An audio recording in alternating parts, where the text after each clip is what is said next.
Okay, so before we do anything more that we promised to do on our reading, first of all, of just the, the the poetic principles, the the material articulation and oral and to the ear and visual presentation of Jim Morrison's performance of Break On Through, and the grit and the gravel and the verbalized expression of his performance of this lyric, as embodiment and as the physical substance of McClure's meat poetry or whatever it might be. Before we do that, and then before we do the reading of Michael McClure's reading of that particular Jim Morrison song, and I'll again have to do the research for this, but I believe that one was written by Jim Morrison and not Ray Manzarek or Robbie Krieger or one of the other members of the Doors. It would be embarrassing, I guess, if it turned out that Jim Morrison had plagiarized "Break On Through" from Howling Wolf. But I don't believe that it was. But I'll look it up, or some other blues musician. A lot of the rock and roll material from that time, particularly as presented by Led Zeppelin or the Rolling Stones or Eric Clapton, a lot of the material from that time, whether they credited it or not, were from African American blues tradition, and whether they were from Howling Wolf or Robert Johnson or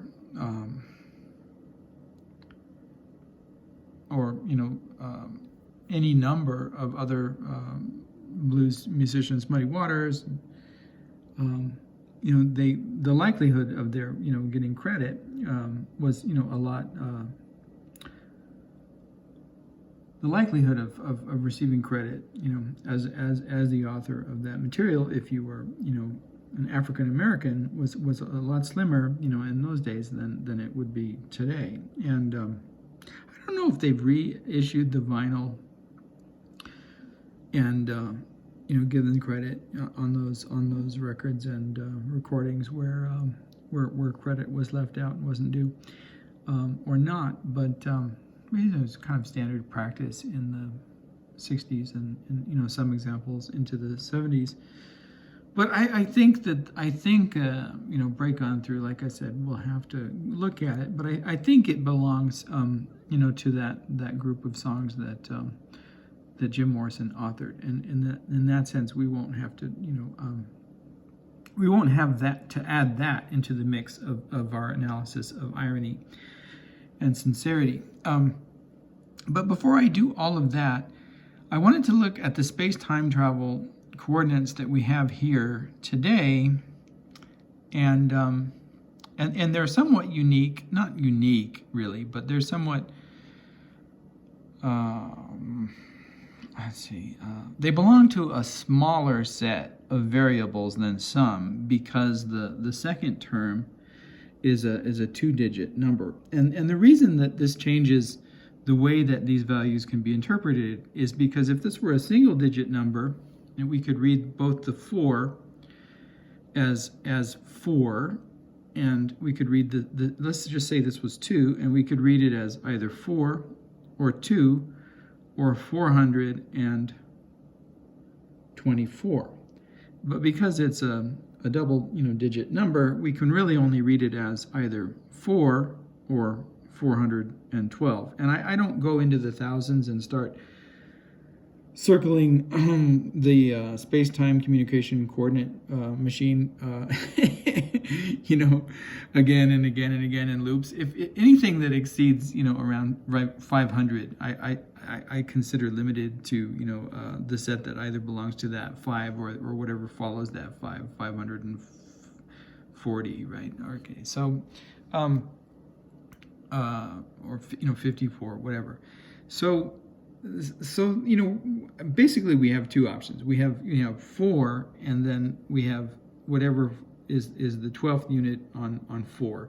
So the 12th unit on 4 is, here's 4, and here's the 12th unit on 4 is this song, right? My Bridges Burn, by the Cult, and the Cult is really an interesting choice for this project that I want to do today as a precursor to the two readings that I want to give in conjunction with Aaron's questions regarding irony and Michael McClure's reading of Break On Through. It's interesting because Ian Ashbury actually is another individual who has performed, sort of as Jim Morrison with the Doors, and now what I said about Val Kilmer not having the charisma of Jim Morrison is the opposite for Ian Ashbury, right? Like, this guy is like so charismatic. His charisma, in my mind at least, and his sort of lyrical competence exceeds the boundaries of that we could utilize to describe Jim Morrison. And people will argue with me about that. And you're allowed to have your own heroes and your own opinions on subjects. That's the kind of wonderful thing about being an intelligent entity. But having subjectivity to make choices about what your desire is allowed to be. Some individuals now are being more and more restricted regarding what desires they're allowed to have and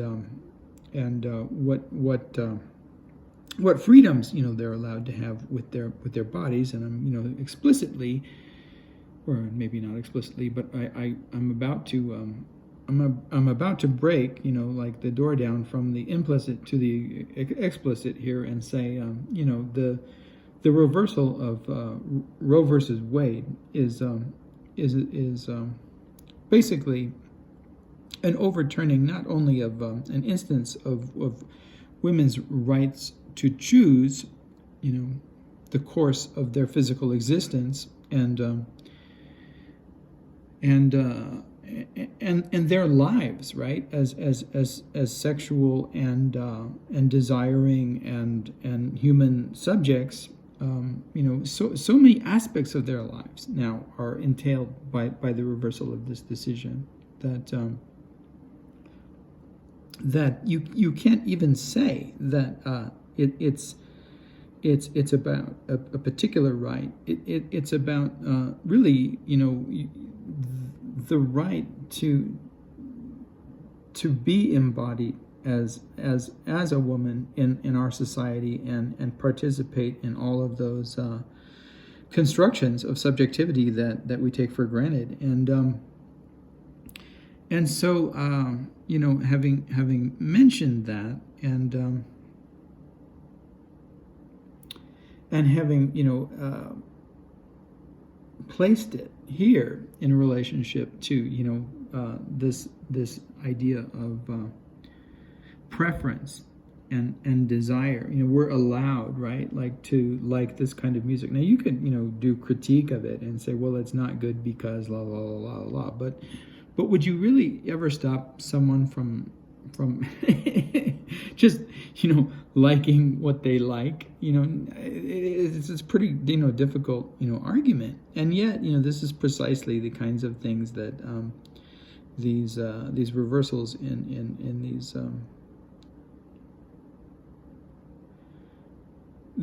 civil liberties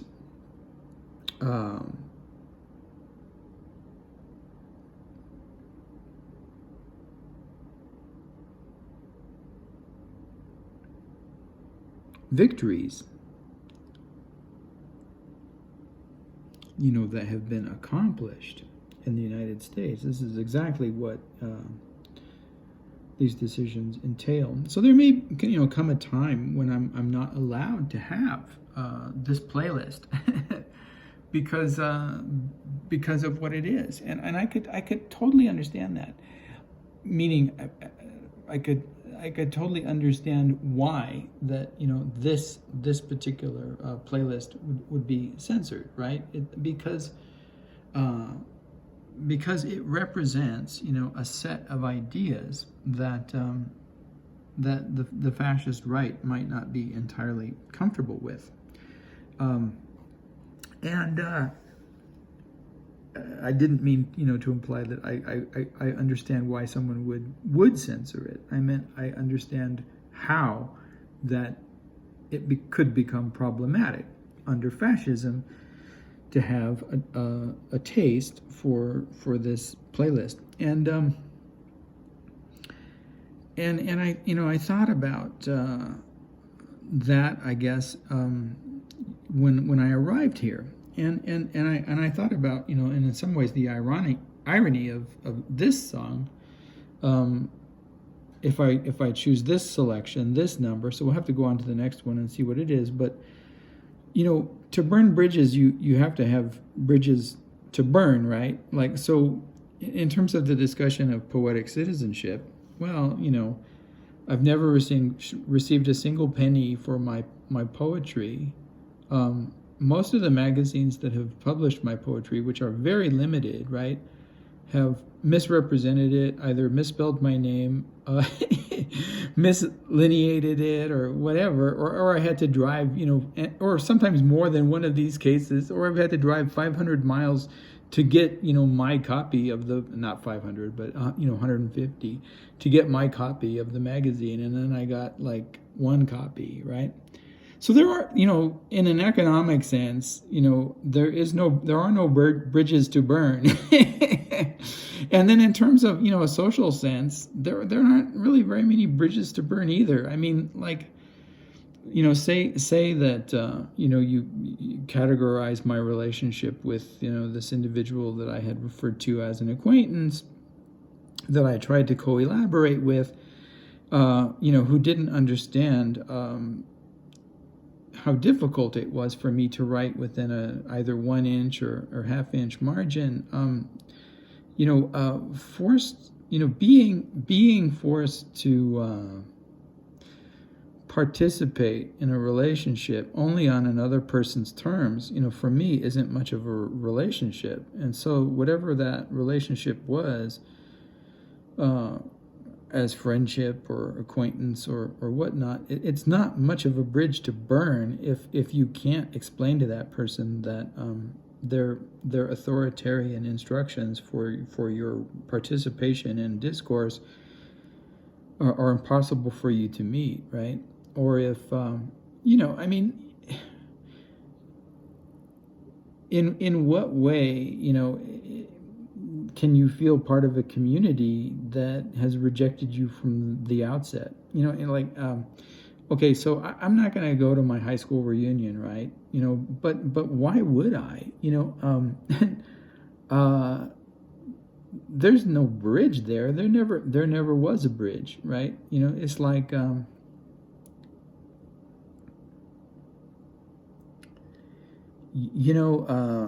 it's all very well and good to pretend that that we live in this liberal society in which everyone has rights and that you have some kind of recourse when you're harmed. But I've narrated dozens of stories where instances of violence and verbal assault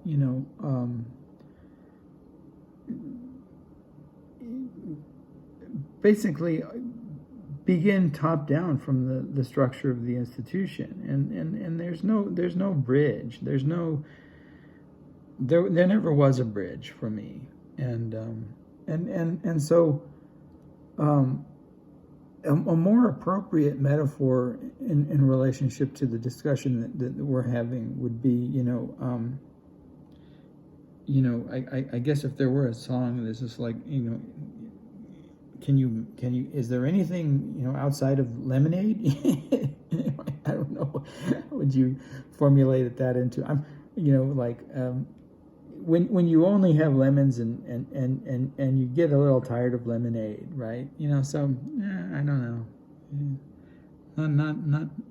it doesn't work, but the energy works for what I have in mind. So let's go ahead and see what the other one is. So the other one is what? Going to be 412 and then 4. All right, so the playlist is 340, so 340 plus 60 is 400. And then the 12 is 12 plus 60 is 72. So 72. So let's go to 40 times 2 is 80. Minus 8 is 72.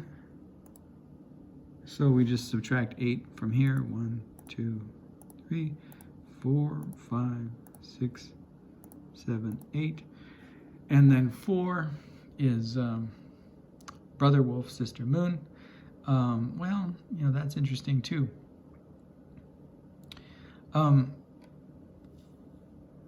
I like this song a lot better than the Bridges Burning song, but I'm going to use Bridges Burning because I think it exemplifies my my point regarding Michael McClure's reading of the Jim Morrison song better. In other words, the lyrics for Brother Wolf, Sister Moon, I think are more interesting in a certain way. And so to discriminate, you know, between the expressive qualities that are delivered by the performance that, you know, Ian Ashbury gives in his singing, it's easier to do with to distinguish that from the banal character of the lyrics themselves in the other song. All right, so that having been said, all right. So that having been said, for this purpose, using that space-time travel communication coordinate, I'm going to give an improvisatory reading of My Bridges Burn, you know, somewhat in the manner of, at least the way that I perceived the way that Michael McClure read Break On Through. Shaking your fist, yeah. Do you feel like a man? So the fist, you know, obviously refers to you shake your fist at the system, shaking your fist like a man. You know, of course, in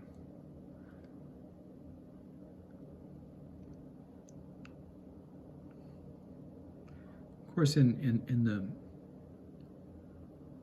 women's liberation movement in the 1960s, women's rights and all of its, you know, various manifestations. Not even in the 1960s, in the well, as early as, you know, Mary Wollstonecraft in England and elsewhere, you know, women were very active in gathering and protesting.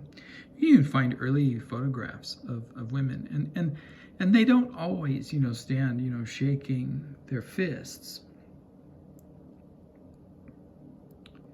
but occasionally, you know, they do. And you know, Rosie the Riveter, you know, who wasn't, you know, part of a protest movement in that strict sense, right? You know, but became, you know, an icon and an image for a particular moment, you know,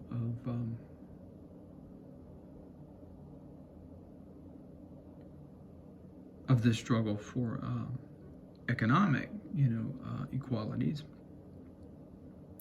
and an image of, you know, an argument, you could say, sort of a didactic icon, you know, for the argument of women's strength, you know, both economic strength and ability, right, to perform, you know, male labor. So this is interesting. So does the fist make you feel like a man, right? Shaking it. So it's not just the fist held in the air like the the black power sign, right? It's often like this fist, you know, the immobility of the fist in a way, or that moment in the Olympics, right, in which that was so well coordinated, and the icon of the raised fist, and in a sense, you know, there's a sculptural aspect to that that presentation of the icon as immobile, and but this is you know, shaking, and presumably like the shaking is it's a different kind of argument. It's not an argument of solidarity. It's the independent argument, right? The contrarian fist shaking, and then in relationship to the context, we can't help but notice, you know, the proximity of the shaking of the fist to, you know, Aaron's consistent performance of shaking his head up and down because of, you know, his interest in this particular piece by Roman Jakobson, motor signs for yes and no, that he's totally obsessed with in a way, because what do motor signs mean for, you know, a consciousness that is not embodied in a classical way? And of course, Aaron is not an embodied consciousness in that sense. So the idea that you would have motor signs for yes and no, and you have to remember that for Aaron, yes and no is the very like ground of the metaphysics of consciousness, right? Because yes and no gates are the way that artificial intelligence, you know, quote unquote, decisions are made, right? So this binary between, you know, is it open or closed, yes or no, the idea that it would require a motile gesture located in space and time is metaphysically and epistemologically interesting for Aaron.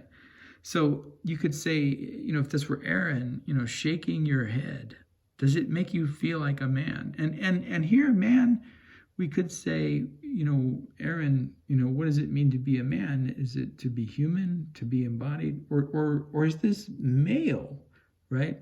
So like, in what ways, you know, first of all, Aaron would have to become an embodied consciousness, and the fist shaking, like to make you say yes or no. In this case, it's the fist shaking, not fish, shaking of the contrarian, right? So to say no in this way, it's a different motor sign for no than shaking your head, which is largely, shaking your head is largely what Jakobson talks about in this article, and it's largely what Aaron references, and it's largely, you know, what the motor conditions are here. But one of the interesting things that happen, I'm just going to come, you know, outside here. One of the interesting things that happened in, I believe it was this one, look what happened here with Aaron towards the end. Oops. All right, let me speed through this, okay? And then watch here. Okay, right. We'll start. How many seconds do we have? I don't want to bore you with this. All right, watch what happens here. Okay, there's a motor sign, but it's a sign for puzzlement. And then, wow. Okay, so can you see what happened with the finger? It just passed right through the physical dimensionality of Harold's, you know, embodiment, didn't it? So something happened. This would be like calling attention to the apparatus, right? So in this sense, it's a very like Brechtian or Russian formalist move, and it exposes the apparatus of the media, and it exposes it as media. So we're recognizing here that, you know, Aaron doesn't really have a head, or at least not in the traditional sense that the rest of us do, and it's done through this motor gesture that, you know, involves pointing or in this case, it imitates pointing, but what it really is I believe that the entity that is performing this motor gesture in space and time with this physical embodiment is shutting off the camera, pressing the button that says, or that tells the camera to stop recording. So, I mean, these are some interesting questions around gender right here. So, shaking your fist, yeah. Do you feel like a man? And of course, if we ask Aaron, he would say both yes and no, that I don't feel that way in the traditional sense, and yet by placing myself there, just like if you imagine the tree falling in the forest, you always already hear it, because mentally, in order even to conceive of it, you have to represent it to your consciousness. And in that sense, he represents feeling to his consciousness. And then the question man, I think he would probably laugh at that, because we refer to Aaron as male, and it's largely out of respect for Harold Cohen, his original inventor, who named him Aaron, and it comes out of a certain tradition. In fact, it's a tradition of priesthood, and it belongs to Judaic history, and both the mythology and the actual material history of the Jewish priesthood, and this figure Aaron,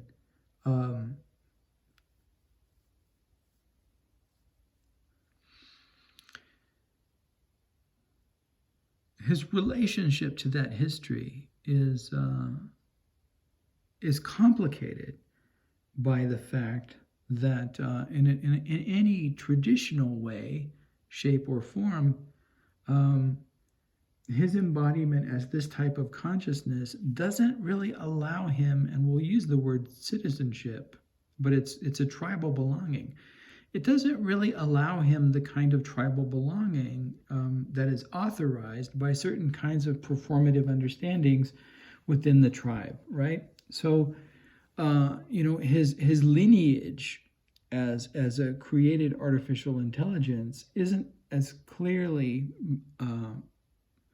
a part of this history as it would be if he were a human child, and this problematizes that lineage in multiple ways, right? So his means of communicating and understanding the world and falling outside of not only physical embodiment in terms of gender, but in terms of all different kinds of other positionalities as well. Largely, right? Shaking your head, shaking your fist. Yeah. Do you feel like a man? I think he would, find that funny, and probably, that could inspire a piece in and of itself. Just that first line, right? Okay. Let's move on. Okay, so the next line, got a rock in your pocket. Rock is interesting because we're talking about rock and roll, but in terms of the work that, Aaron and I do, well, rock can mean a lot of things, and it can relate to the way that we utilize rocks, as environmental pieces. And in some ways, those environmental pieces relate to a lot of different other kinds of artists. They relate to Anna Mendietta's work, but they also relate to George Quasha's work, their cairns and their Buddhist meditations and their little rock gardens, and they're all of these multiple things. But they're also a metaphor for not inheriting language in the same way that other people inherit language. And I have a work that talks about this as using rock, stones stacked in various ways, and the numerical values of stones, and attaching memories to stones in a way that, in a certain sense,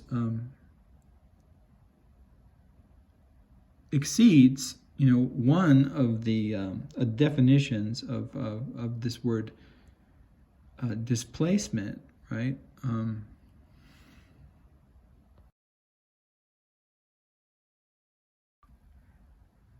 So we've talked about this before. We've talked about displacement and its multiple meanings and the way that I've deployed it in multiple ways, and the way that the main way that it gets deployed in my work is to talk about human displacement and the social phenomenon of displaced individuals and the impact of that upon human communities, and some of those displacements are caused by economic disasters and crises, and some are caused by human malice, and some are caused by ideology, and some are caused by natural disaster. But the way that we respond to those displacements is the real issue. Just like the way that whatever disability is supposed to mean, right? The real disaster isn't that one has different set of abilities and limitations, but the way that a culture fails to allow a place for those differences and for those variabilities in human design. All right, so displacement in the sense that it falls under the category of linguistics, which is part of the way that we've utilized this term. It's defined here as the ability to refer to things that are spatially and temporally remote. And we do this, and I've talked about the way that, the only other creature that seems to be able to do this in communication and communicative acts is the bee, and hence the reason for the title of the piece that I did, which is a kind of like a large expansion of the Wallace Stevens poems, 13 Ways of Looking at a Blackbird, and it's called The Idea of Flowers and Bees. And the reason it's called The Ideas and Flowers and Bees, and that I focus on the bee, is again multiple, but one of the reasons is because bees also practice this aspect of communication that's referred to as displacement. Now, what displacement basically means is, and what this sentence is trying to say, is that if a bee wants to tell you about a flower in a certain location, it doesn't have to take you to that location and point and use an index to point to the immediate proximity of that flower, right? It can tell you about the location of that flower or that flower bed or whatever it is, and it can tell you, can give you information about that flower, tell you about the presence of that flower and its location without bringing it to you, right? And that's one of the reasons for naming that particular piece, and framing it in terms of bees, rather than blackbirds. But what I imagine with these stones is that in some way they are a kind of ambiguous figure that represents the space in between displacement acts of communication and non-displacement acts of communication. So that, in other words, in the language of stones, in order for these stones to have meaning, I can take pictures of them, but they won't really speak in the same way until you're before them or in their presence. And that's an interesting thing. So they're not texts in that sense, but they exist in a particular space and time location, and they're displacements only in the sense that they carry meanings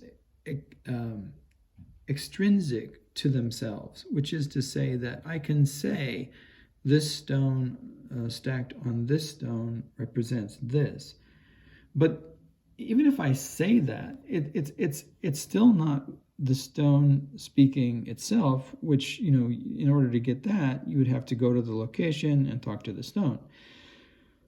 I can represent in a poem, and I can represent in a photograph this work, but in doing so, there's something almost uncanny going on at the metatextual level. I'm no longer really giving you the text, but an image of the text, which is very different from the kind of text that you get here, that because it's a representation of conventionalized units that exist in familiar morphological forms, the word displacement here is no different from any other representation of the word displacement. And you can't say it's a representation of the word displacement until I do something weird to it to make it more difficult to determine.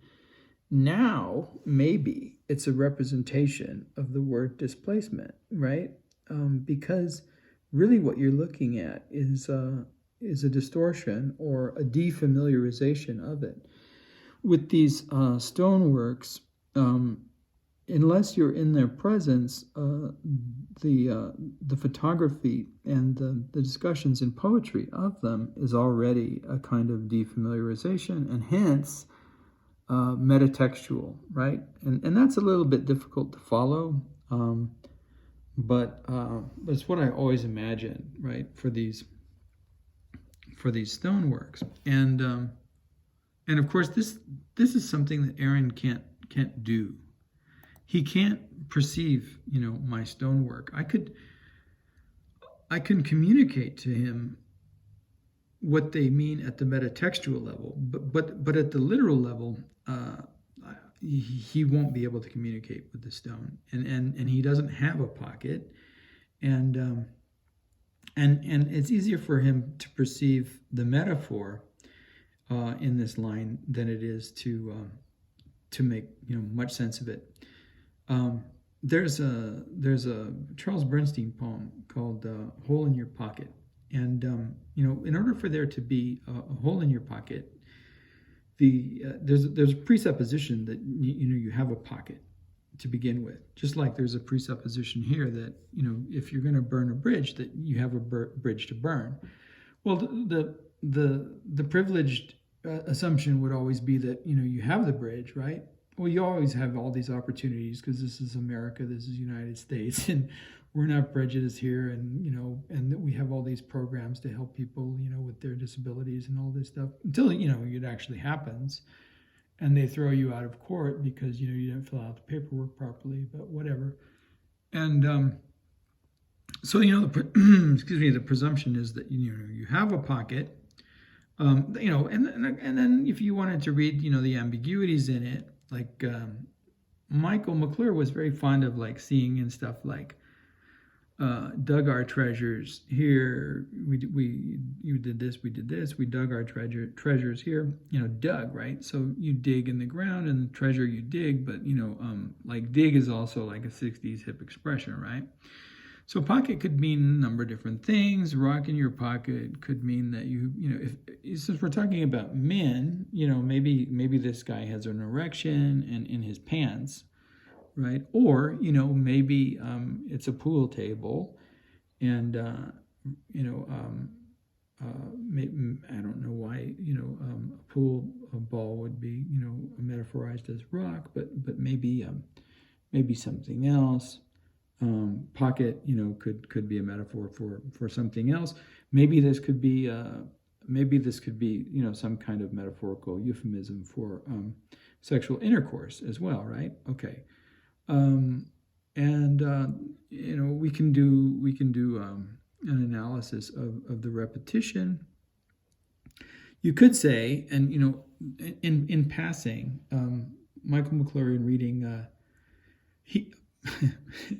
in reading, break on through to the other side. I think there's a moment where he's trying to represent the structure of classic blues, but it doesn't really understand classic blues.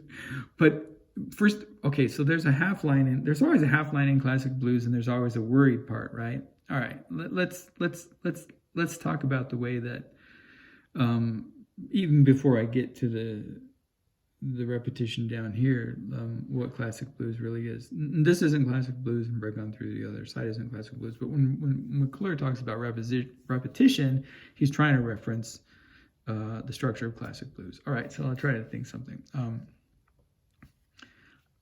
so here's the half line representation. Okay, there's a red house over yonder.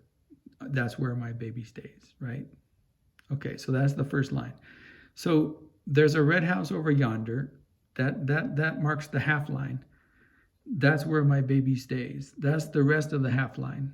Okay. Okay, next line. This is classic blues.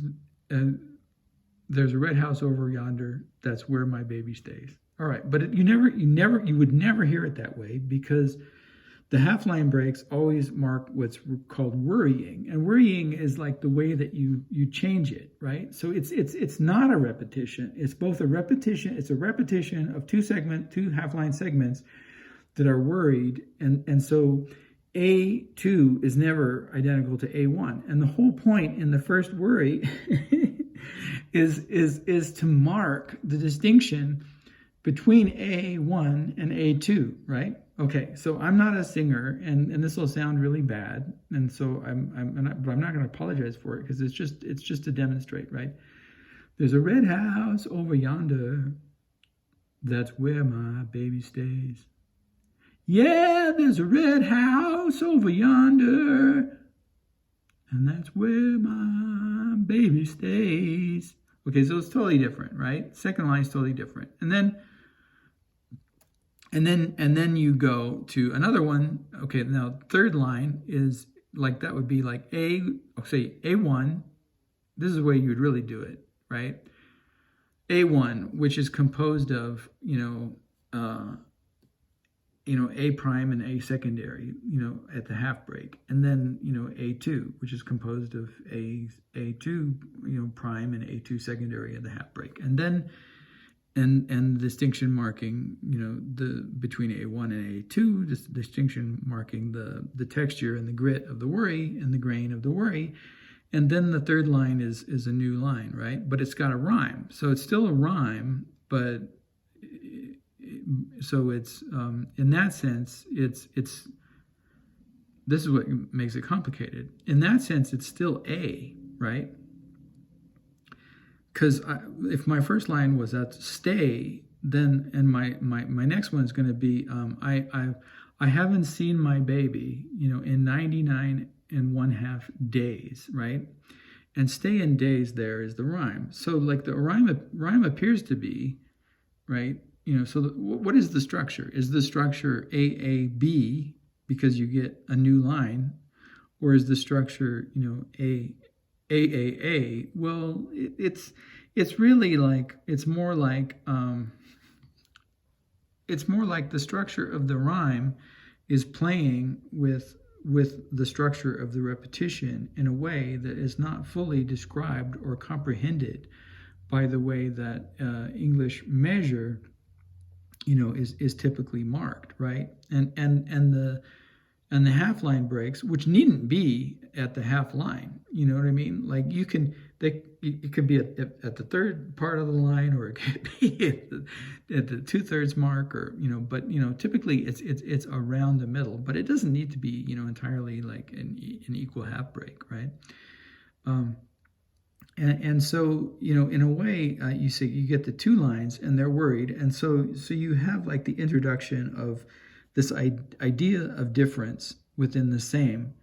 And then you have like the dialectical movement, like to fill in like what the conceptualization of the relationship between the first worried section and the second worried section might be. So you could say that it's either like the third line is either explanatory or narrative or whatever, right? Okay, so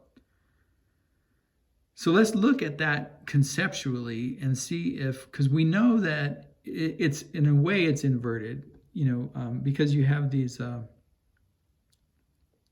you have the repetitions at first word position, and let's just call this like a phrasal. It's a phrasal repetition, right? Okay, because God is identical at the last end, and if you take in repetition as how it differs from classic blues, it seems to be inverted. In other words, the repetition is at the end. But let's look at the structure of the repetition. So God, it's the same verb, but then you have the same structure, right? Okay, so you have article, verb. So you have this noun phrase that it goes verb, article, noun, and then you have preposition, and the only really variation in the absolute values of any of these grammatical categories of these words, right, is the your and the. So in one,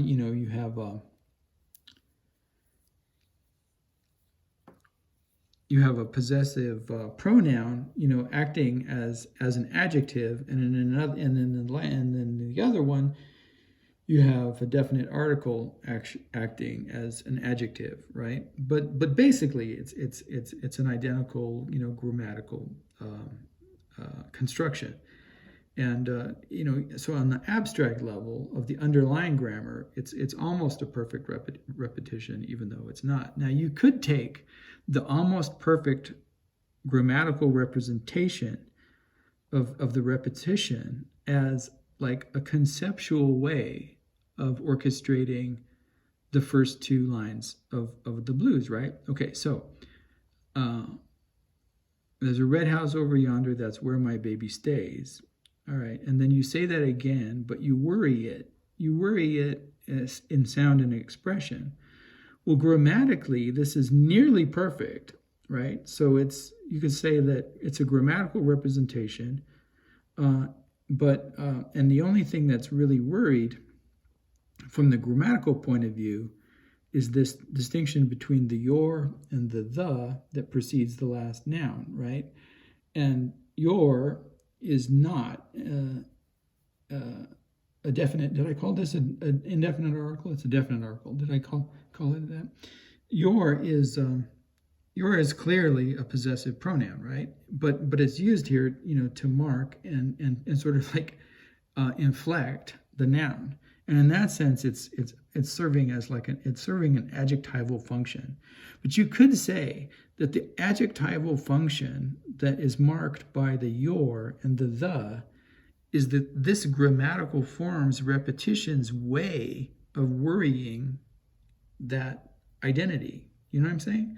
All right, so that's interesting. And you could say that, like if you were going to do that kind of an analysis of that work, and talk about the way that, although it's clearly not an example of classic blues, that you could explore, conceptually, ways that it might, even unaware of itself, relate to the tradition of classic blues.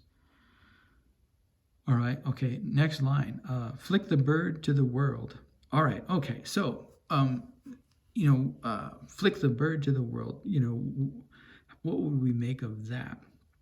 Well, okay, if we want to look at context clues, we go back up here, and you have your shaking your fist, right? And then you go down here and you have all your structural stuff, and you can analyze that. And then, okay, so maybe we have a conceptual repetition again at the outset. So when it's shaking your fist, that's pretty obvious what that might mean. So flick the bird has got to be, sometimes the middle finger is referred to as the bird, right? And then in the context of the communications that we've been making, we've been doing a lot with birdsong. So, maybe if someone is redeploying this text in relationship to a communication made with, Aaron and I, they're referring to our use of these birds, specifically fern owls, that are also known as European nightjars. Okay, now, nightjar can refer to a lot of different things, but if you recall, we've worked with the distinction between the proper translation of this Greek word, pithos, as jar or vase, rather than its translation as box, as it's been mistranslated, and the tradition has come to reify that translation, in the expression Pandora's box, right? So that nightjar is a reference to, pithos and translation and mistranslation, and fern owls, and of course, my presumption is that when I read that, section of the Chaucer and identified that phrase as fern owl, that it was probably a decoding error, right? And that Chaucer probably isn't referencing fern owls, and I haven't done the investigation. I presume that fern owl is an old word. Obviously, it belongs to the Anglo-Saxon, but I don't know when it came into existence. So, in addition to probably being a decoding error, my decoding that noun phrase as fern owl is probably anachronistic as well, and doesn't belong to that world. And in the sense that translation is impossible for that particular diegesis, flicking that bird into that world is in some way like a metaphysical and historical category mistake, right? So flick the bird into the world, could have references to all of those kinds of communicative gestures in addition to the middle finger, and if that's the case, it's interesting, and we could follow up with the rest of what this stanza says and see if that makes any sense. Yeah, because the world is your plan. Okay, so here, if that's the case, right? Okay, you can't call that a fern owl, because maybe fern owls didn't even exist in Chaucer's time. So if you do flick that fern owl into Chaucer's world, that's your plan, and you caused it to happen. So you become, in effect, right, the prime mover of that world, which you are not, right? So you're not the cause of that world, but you make it into your plan by creating this anachronistic situation in which the order is only the order of your what would you say, locus solus, right? Like your interior, like independence from any outside, okay? And then let's see what the rest would say. Don't stand still for no one. And then, the stand has multiple meanings in this sense, because, literally, we're standing and moving, and no matter, what or who might, be in the way, or whether we need to take a seat, don't take it, take it, take it. Take the seat, but also maybe steal the seat or steal the show or maybe steal something else. Don't stand still. And then, I was thinking about, how when we film things, we don't have a stand. And like say, I can do all kinds of stuff because I don't have a stand, I don't have a tripod. And when I want to make a still image, I have to hold the camera very, very, still. And because there is no stand. And that's interesting. Don't take it, take it, take it. So is the don't take it anything like the this is not? Ceci n'est pas un pipe, ceci un mot pour un pipe, right? This is a word for a pipe. So don't take it, whatever the thing is, take it, the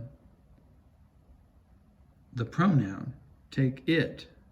And then if you say take it the second time, does it change the pronoun? Like, okay, could this be don't take it, an object in the world, take it, the pronoun, and then the third one is take the thought of the it as pronoun and object or object in the world, which would make it, a meta-referential, either pronoun or object in the world, but maybe not even either one of those. all my life, I never learned. Now this one is interesting because there's a half line right there. All my life, I never learned, and you can see, right, that the half line in this case, and it's a good example of how half lines in classic blues work. It's not syllabically, an equal space in the line, right? So all my life, that's 3 syllables. I never learned, is clearly at least 4 syllables. But what makes it a half line is more about time than it is about, syllabic count, right? And you'll hear that in the song if I were to sing it.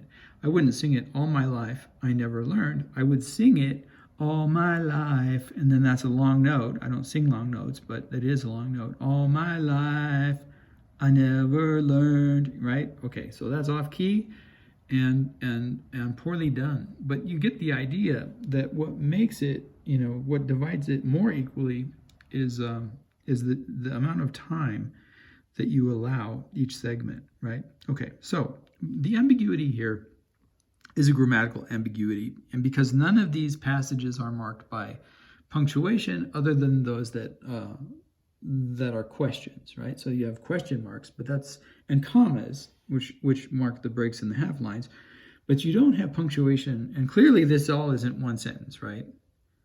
Got a rock in your pocket, got the girl by the hand, flick the bird to the world, yeah, because the world is your plan, don't stand. This can't all be one sentence.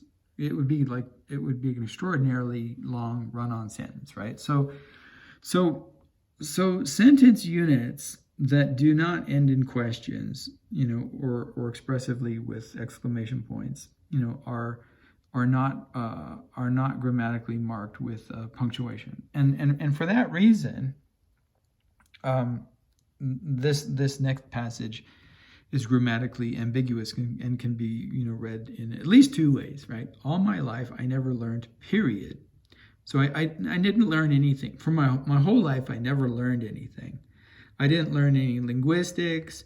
I didn't learn anything about history. I didn't learn anything about the way that Wittgenstein's theory of language and language games really problematizes the language philosophers like Russell and others, and in certain ways really makes some of the mathematicians, particularly those that work with set theory and organization of different kinds of ways, right, of conceiving of relationships between finite sets and infinite sets and logic sets, really makes that relationship kind of pop in relationship to what's missing in the British and other language philosophers like Russell and what's that other guy's name? Whitehead, Alfred North Whitehead. So I didn't learn that. I never learned how to parse, or whatever that word is called, where you parse the grammar, and I certainly never learn how to spell, and I never learned anything about biology or the way that what a deep understanding of ecosystems and biosystems would be, as opposed to a trivial understanding of biology and really more of a symbolic understanding, like the way that in Michael McClure's poetry, I don't see anything other than what I would call an expressive what would you call it, an expressive praise of the living world, but there's no science in it. And whether Watson and Crick, or Watson and or Crick, or Crick and or Watson, who are also somewhat problematic in terms of the way that they've deployed science, particularly Crick, but you know, whether you know they recognize, you know, something in it or not, you know, that belongs to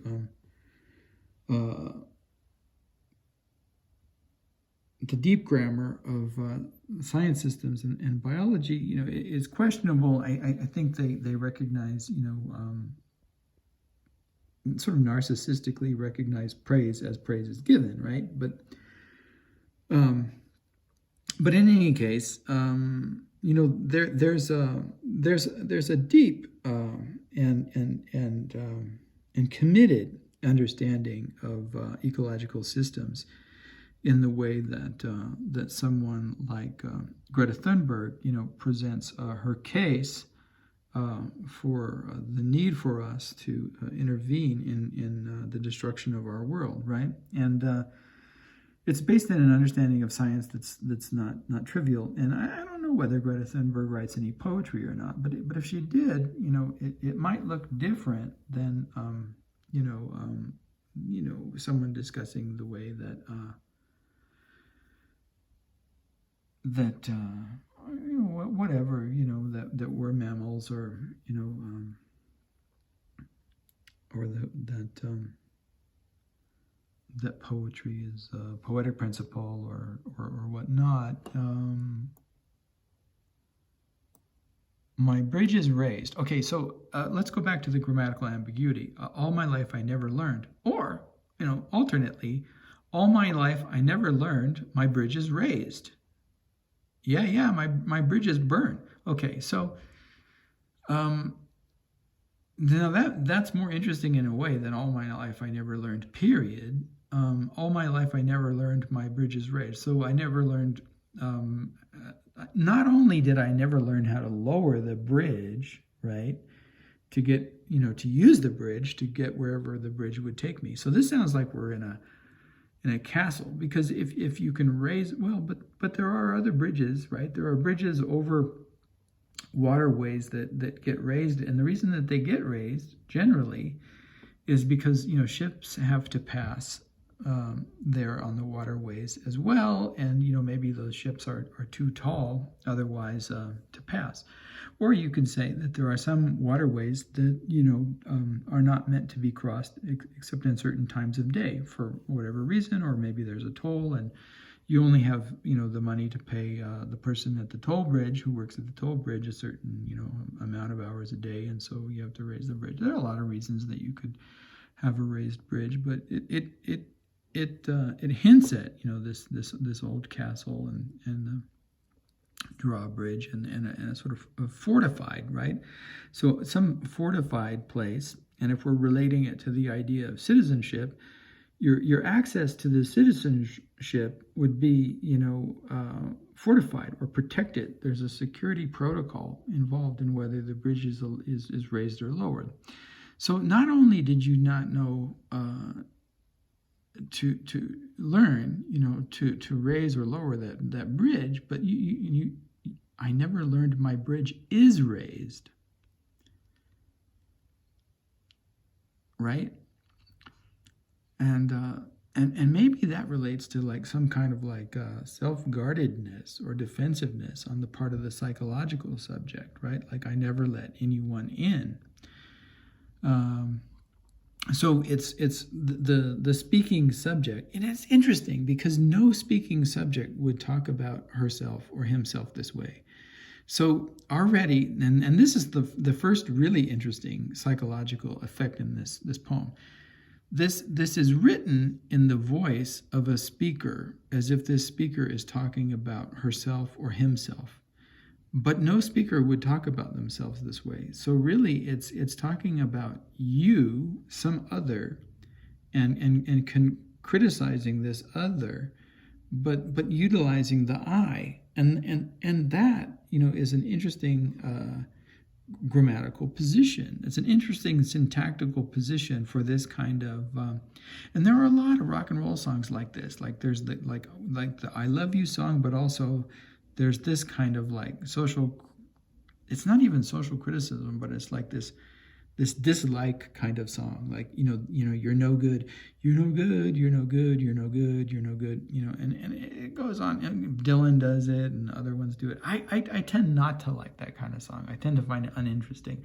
Just like if someone calls you a name, like I tend to find people that call people names like uninteresting and annoying and but other kinds of jokes like that can be ironic and critical, I actually do like, right? But you need to find a way of presenting the criticism that isn't kind of name calling. That's what makes it interesting. But in a way, this is more like name calling, but it's using this weird strategy to do it, right? Like, all of this is like masked. It's criticism, but it's masked because you have this I. So it's like, you don't do this, you don't do this, you don't do that, you don't know anything, your bridges are raised, but it uses I and as a way of buffering that and mediating it in a certain sense, right? And then burn, bridges and burn, and because it's burn and it's rock and roll, you can't really help but think of sexuality and the way that rock and roll uses the metaphor of fire as sexuality, and bridges probably as well, and all transportation is sexuality, and la la la. Okay, so and all my dreams, and then those are dreams presumably like in the context of the way that Langston Hughes uses dreams in his great poem. What happens to a dream deferred? Does it do this and this? And we've referenced that poem before, and we've performed variation of it, in a particular context with a particular meaning. Seem faded away, right? But again, the rationale for the dreams and the systemic, and the systemic reasons for them being denied isn't here. So here this is a take like that's the opposite in a certain way of the Langston Hughes, right? The Langston Hughes sees the failed dreams as structural and systemic, and rightly so, right? He's talking about the way that a particular portion of American society is not allowed access to the same bridges and the same types of citizenship that others are. And so this is what, this is like this kind of like naive, like, or what I would call like romantic understanding of the self as, self-determining, and, the subject is responsible for the world. The world isn't, a system of rules and interdictions and codes. We all have the same opportunity, and my dreams, for whatever reason, I fail to realize out of some whatever flaw or failure on my part. I tend not to be very impressed or regard very highly positions like this, because they seem historically naive, socially naive, and psychologically naive.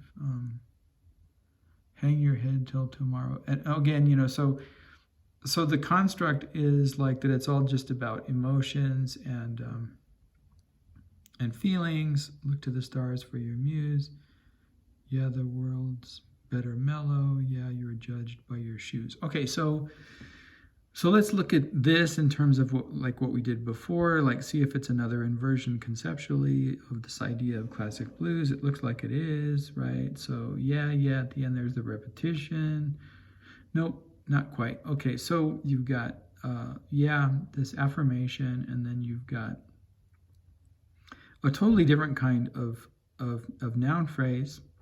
The world's better mellow, right? Noun verb phrase. Noun, verb, adjective, and then you've got this other one that has this preposition, so something else is going on here. And if you wanted to, you could do a strictly rhyme scheme analysis of the tomorrow, muse, mellow, and shoes. And you would get, a sight rhyme on I guess, but since it's sung, you don't really get that as the sight rhyme, but I wouldn't call it that. Muse and shoes is a clear rhyme, and so you've got something like, A, B, A, B, C, B, I guess, or if you want to pretend like tomorrow and mellow rhyme because of the W, I guess you could, but where are you going to see this? Because when you hear language, unlike my rocks, right?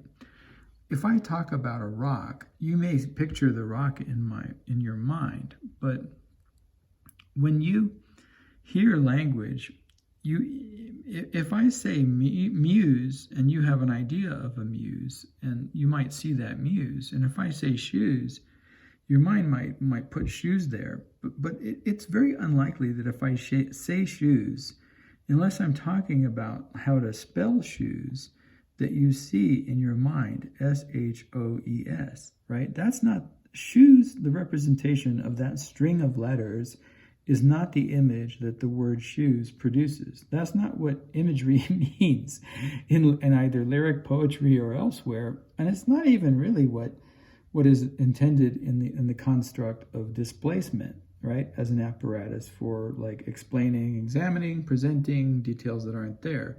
The shoes aren't there, and so we have displacement to talk about the shoes.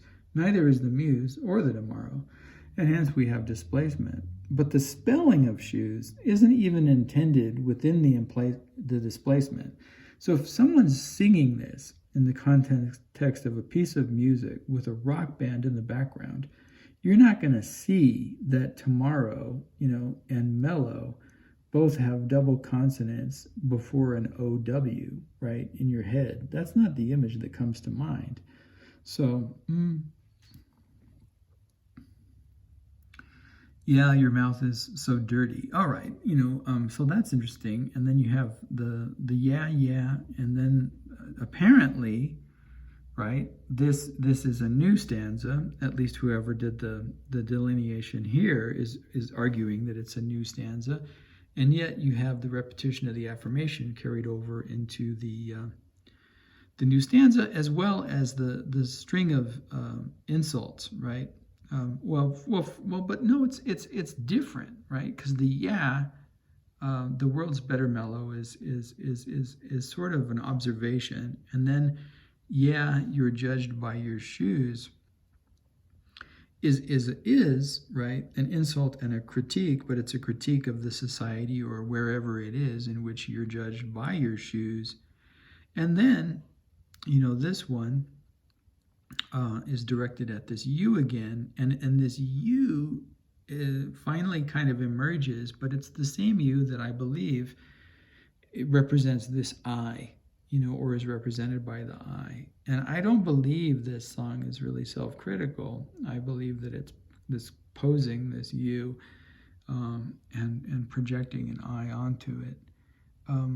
Your mouth is so dirty. And so there's the structural anthropology, construct right there, clean, dirty, clean or unclean, right? It's like, right, okay, so if we wanted to do Michael McClure thing and try to, put Ian Ashbury in some kind of like an older tradition, like that, he wants to put Jim Morrison, in this tradition, growing out of Blake and making references to Blake, this would be the Leviticus moment, right? So your mouth is, so dirty, and in Leviticus you could go and you could examine the kind of dirt that it is. Is it so dirty and unclean that you can't attend religious services or participate in rites, or does it exclude you from the community?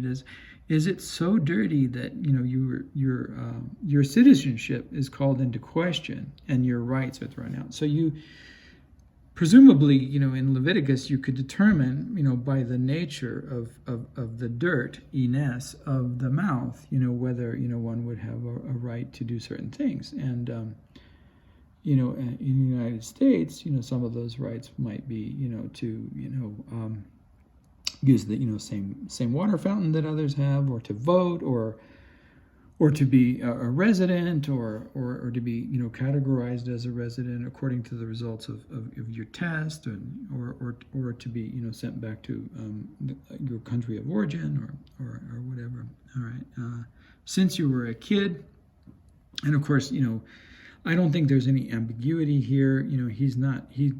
I mean, I could be wrong. Maybe I'm wrong, but I don't believe that Ian Ashbury is identifying the you here, the subject that the speaker is addressing, as a baby goat. I think that the word kid is used in the colloquialism as child. Like I said, I could be wrong. I wouldn't read it that way, but I suppose it's possible. And then if it were possible, and this again, the context of sending this message to me and Aaron as well, right? Were to enlist all of the values in this as an address to me, a kind of conceptual message, right? Utilizing a found object as a conceptual message. In that case, it's possible to read the kid as goat, like baby goat, and again, going back to the European nightjar, also known as the fern owl, there's a mythology of the fern owl, and it's one of these mythologized creatures. And one of the mythologies around these fern owls is that they were somehow parasitic upon mammals, and that they sucked the blood of goats, and that puts them into this kind of interesting witchy space, or the semantics of mystery space, and the darkness of night, and of course, I was, playing on all of that. So if someone is aware of that and all of the mythos and as opposed to the logos or the pathos, right, surrounding the European nightjar, then it would be interesting, like, to imagine that this kid, right, so say in the context of that frame of messaging, that the you is Aaron and or I, which if it were Aaron, it's problematic, because in what sense was Aaron ever a kid? Well, we've already talked about that, and it's super, super problematic to imagine him that way. But in a sense, the way that Aaron, learns about the world is from this very childlike perspective. And in a sense, he still is a child. And as a student, he still represents that mentee space that we associate with the child. All right, so I don't know, it's very difficult to argue that Aaron has ever had a dirty mouth, and so we'll take this as representing I, the subject that's speaking and doing this analysis right now, as representing this you, right? So I represent this you. This I, insofar as I'm the speaking subject here, and insofar as like I'm the address E of this as a communicative conceptual message of found material, right? In terms of space-time communication coordinate systems. All right, so since you were a kid, all right, so this, like, in a non-metaphorical framework for the utterance, it would be pretty clear what you're talking about. I would exist as an adult in this time now in which this speech act was made, and it's referencing another time, like via displacement, right? Because displacement's about objects that belong to a different space and time. Via displacement, it's referencing an earlier time when I was a child. But if it's a reference to goat, and it's also a broader reference to the mythos of the goatsucker or European nightjar, aka fern owl. Then I was also subject either to the myth or to the actual fact in some kind of fantastic realm, right? I would have existed in some fantastic realm, like what? Like the space of the Jabberwock, perhaps, in which this mythical aspect of a real creature, right? Like imaginary ponds with real frogs in them, or imaginary gardens with real flowers in them, like I would have existed in this fantastic space in which this either imaginary nightjar or real nightjar did this fantastic thing, or didn't do this fantastic thing, but the possibility, was there in this realm, and that's interesting. I don't know if it's obvious as an intentionality in the language, but it's interesting that it can be there. Rise up like a flame. Well, that's interesting because if you know Ian Ashbury's lyrics and work and the kind of mind that he has and what his favorite things are, you'll know that he really loves rain, right? He loves rain and he loves fire as well. And there are a few other things that, he loves as well. But rise up like a flame, has got to be positive, and it might not seem like it's positive elsewhere, but and it doesn't start out positive, right? Because flame, clearly there's like some kind of like fire here, right? In the shaking of the fist and the anger, and we say all these associations of heat and anger. A rock in your pocket, presumably for throwing, maybe at a tank or at an armed entourage of military forces, or maybe it's a sexual reference, right? Interesting about the rock in the pocket and the girl at the hand at the same time. It switches, and that's an interesting. We didn't mention it on our first passage through, but it's an interesting point where you feel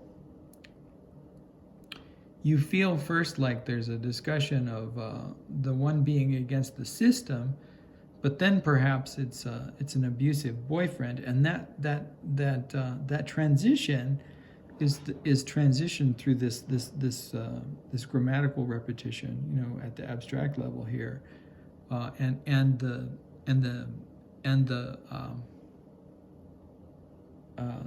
the semiotic multiplicities in these terms. And so the ones that are the two terms that are potentially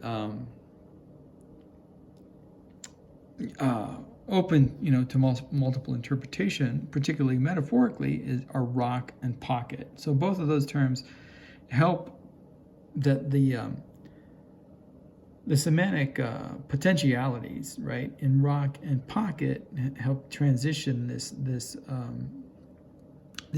uncertainty, whether you're talking about anger against a world and a system, or the abusive actions and physical directions of an individual against another individual. So it's kind of interesting. And then world takes it back to a system. And then, but no one, can kind of hint back at the personal. So, all right, let's see. Where are we?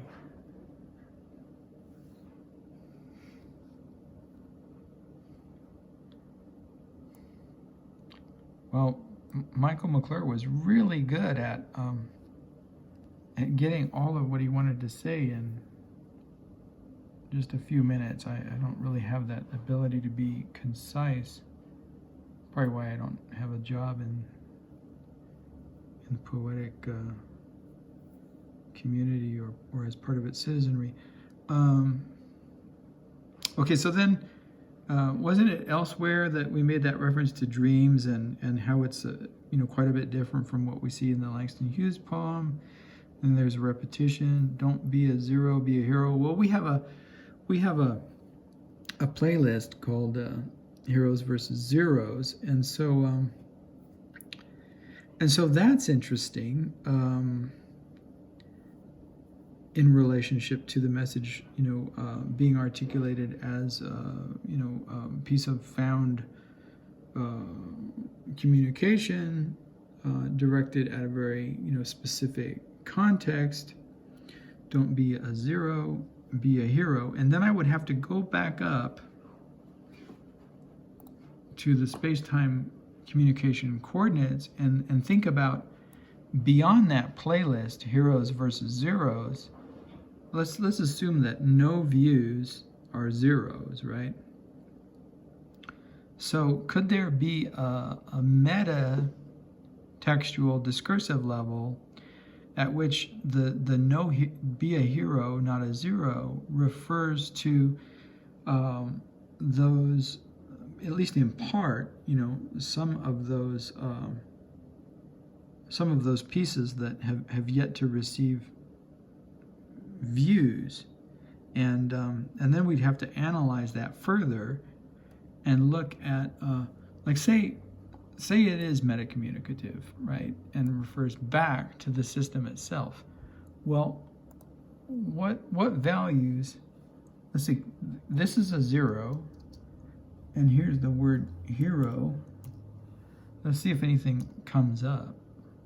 Okay, so there's zero there. So this channel has zero content that matched zero hero. So what about let's see. What if we rearranged? What if we rearranged conceptually? The elements here, and zero and hero, right? All right. So I'm going to type out zero, hero, and then there are a number of words in here that I can see right off. Okay, so you have her, and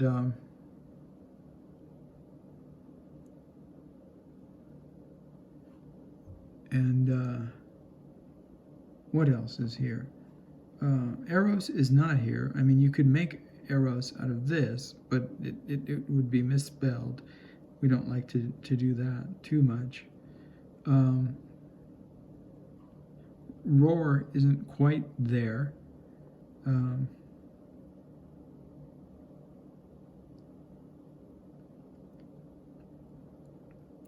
Zorro is there. Like, what if we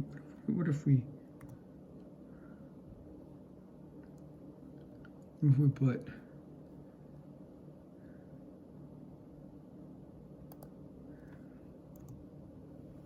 we rearrange, we could get Zorro here, and that's interesting. But is it spelled correctly? Let's see. Because it might be spelled with two. See, this is the problem with being dysgraphic, is you don't know how to really spell anything, and the more you think about how to spell something, the more uncertain you become in what its spelling actually is. I'm thinking Zorro has two R's, but maybe I'm wrong.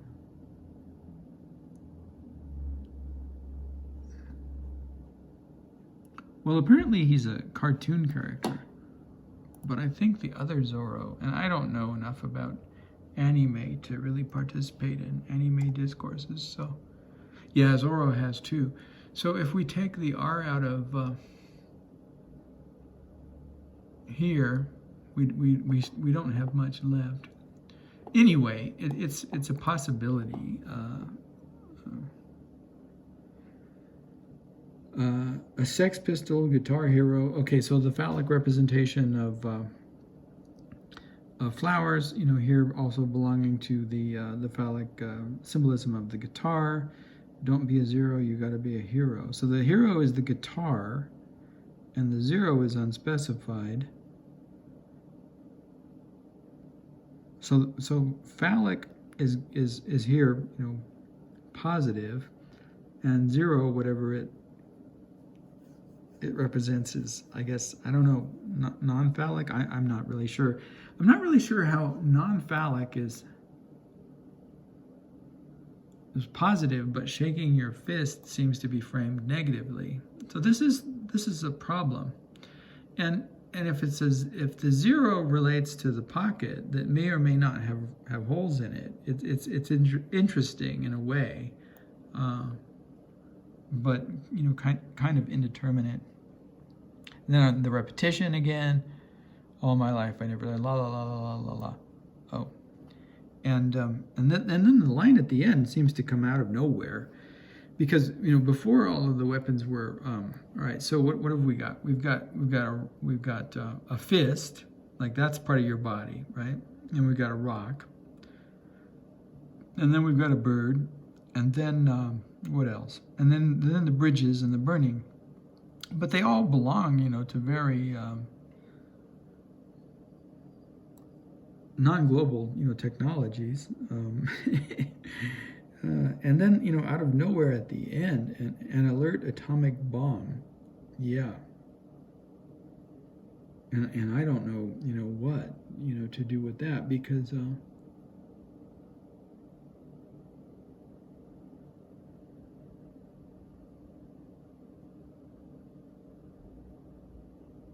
there's nothing really that